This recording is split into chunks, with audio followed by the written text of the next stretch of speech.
Good morning. It's Tuesday, April 15th.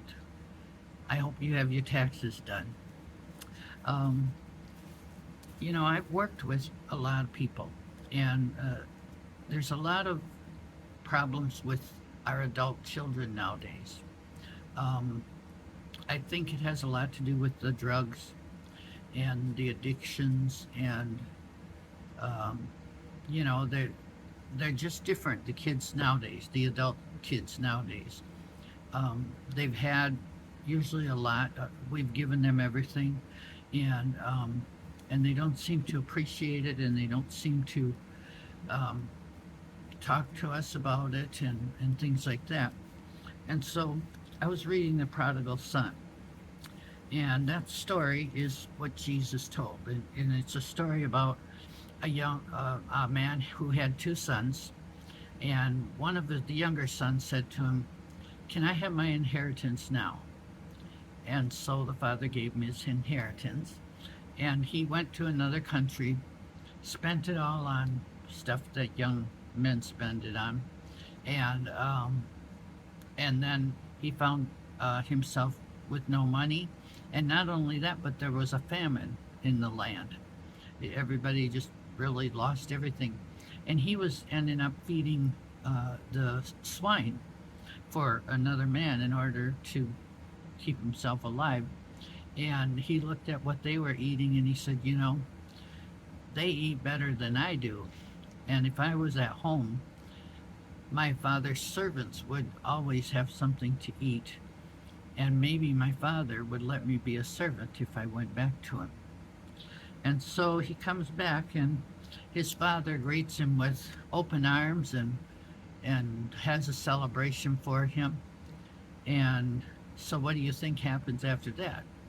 Well, the other son gets angry. He's saying, "Hey, what's going on here? I've been with you all this time, and yet you have a celebration for him." And he said, "You never gave me a, a kind of celebration." That's how kids are. Even when they're adults, they still compare themselves to each other. And so, anyway, what his father said to him, this is the last paragraph. He said to him, "Son, you are always with me, and all that I have is yours. It is right that we should make merry and be glad, for your brother was dead and is alive again, and was lost and is found." And so, what does this story tell us? Well, I think first of all, it tells us hope. It gives us hope because, um, you know, our kids do these things. They run off, and we don't know if we're ever going to see them again. So it gives us hope that even in the Bible, uh, they knew this kind of thing happened, and that they may come back. It also tells us how to receive them if they come back. With joy and gladness. Don't be mad. Just forgive them and let them, whatever they did, just be happy that they're back.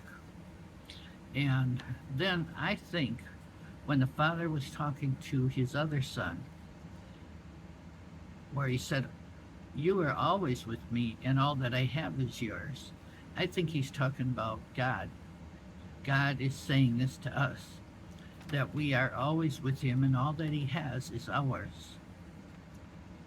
But then a new Christian comes along, somebody who is just baptized, and they're all excited, and and they think they know everything sometimes.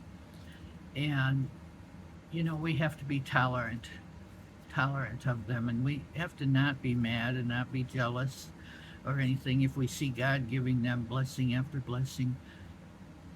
You know, we really have to take care of ourselves and do what we have to do. And the last thing is the brother who was lost and is now found. This is how heaven is.